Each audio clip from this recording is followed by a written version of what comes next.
আমার গার্লফ্রেন্ডে না করছে যাইও না। আমি 8টার সময় বার হইছে খেলা দেখাত, কইছে আই দাঁড়িব তুমি যাইও না, তারপরেও গেছি। আজকে আইয়া তো গিয়ে ব্যাটিং গইয়া পাইছি, আউট হয়ে গেছে। আইলো এ ক্যাপ্টেনজি বদলাইতে হইব সুজামাত পালাগু ক্যাপ্টেনজি দেখা মহিলালি দেখা, তারপরে সিলেক্ট খেলা আরো সুন্দর হইব, আরো সুন্দর হইব। ভাই বিশ্বাস করে বিকতে পারি না, বলা মত হইছে সারাদিন দেই এটা অফ বউরে কইছি যে আমি খেলা দেখা যাই না, আমি ডাক্তার মেডিকেল ভর্তি অবশ্যই আমি কইছি মেডিকেল ভর্তি হয়ে আইছে খেলা দেখা যায় এই অবস্থা হার্ট অ্যাটাক করে এখন ডাক্তার নিয়ে যাওয়া লাগবে। মানে মিরাজে ক্যাপ্টেন্সি বাদ দেওয়া হইতো, নতুন কোনো ক্যাপ্টেন হোক বিদেশি কোনো প্লেয়ার হোক। দুঃখজনক হচ্ছে যে আমি সিলেটের খেলা দেখতে আসছি, আসার আগেই শেষ, এটা হচ্ছে সবচেয়ে দুঃখজনক বিষয়। মিরাজ প্রতিনিয়ত হচ্ছে একদিন দেখা যাচ্ছে ওয়ান রাউন্ডে, একদিন ওপেনার, মানে সে আসলে নিজেই বুঝতেছে না যে তার পজিশনটা কি।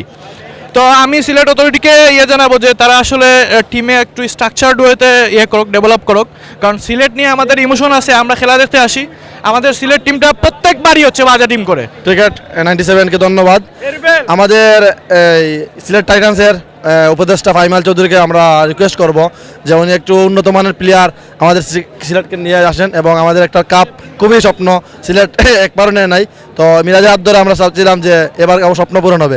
এই আমাদের একটা ডায়লগ আছে, কিন্তু এবার কিন্তু ওই জীব আসলে গ্রাম্য ভাষা হওয়া যায়, কিন্তু ওই তো না, কারণ গ্রামের পাড়া দেখতাম যে ব্যাটিং করে, ওপেনিং করে, মিডল অর্ডার নামে আবার সপ্তাহ করে, সেম মিরাজ তার পজিশনটা নষ্ট করতেছে। তো আশা করি আমরা এই মিরাজকে মইনালি ক্যাপ্টেন দিয়ে আমাদের সিলেটের বাকি ম্যাচগুলো ধারাবাহিক জিতলে অবশ্যই একটা ভালো রেজাল্ট পাবো, সেই আশা প্রত্যাশা করি। আমরা সিলেটের ম্যানেজমেন্টকে বলতে চাই যে ভালো টিম নিয়ে আসুন, আসতে হলে আমরা আমাদের সময় টাকা খরচ করে এখানে খেলা দেখতে আসি, আমরা একটা ভালো টিম এক্সপেক্ট করি।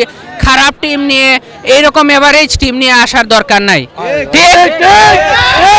ক্যাপ্টেন বদলাই লাগবো ভাই, ক্যাপ্টেন দেখা যাক, মিরাজ পাল্টাওক, আমরা দুলাভাই আছে, দুলাভাই ক্যাপ্টেন হোক, মিরাজ একবার সুযোগ না, হে ওপেনার হইলা গাওয়ালি হলার লেখান, যে ক্যাপ্টেন হে বলে বেডো হলতা হলতে গাওয়ালি লেখান, যে আমার বেডো আমি খেলতাম বলা ইফুয়া হইতো না ভাই, মিরাজ না বদলাইলে হইতো না, মিরাজ বুয়া।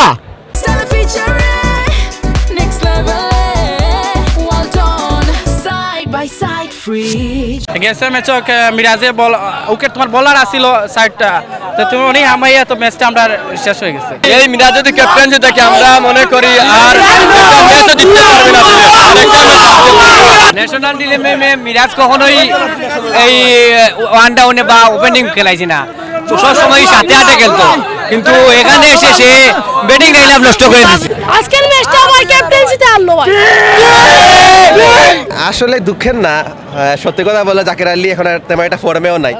একটাই সমস্যা ছিল, ওই জায়গায় সাইফুদ্দিন আবার তানজিম সাকিব একসাথে হয়ে গেছিল, তো সাইফুদ্দিনকে বাদ দিয়ে রিপন মন্ডলকে নিতে পারতো চাইলে আর কি। তো জাকির আলী এখন ফর্মে নাই, তো জাকির আলী না থাকলে আসলে কোনো সমস্যা হওয়ার কথা না।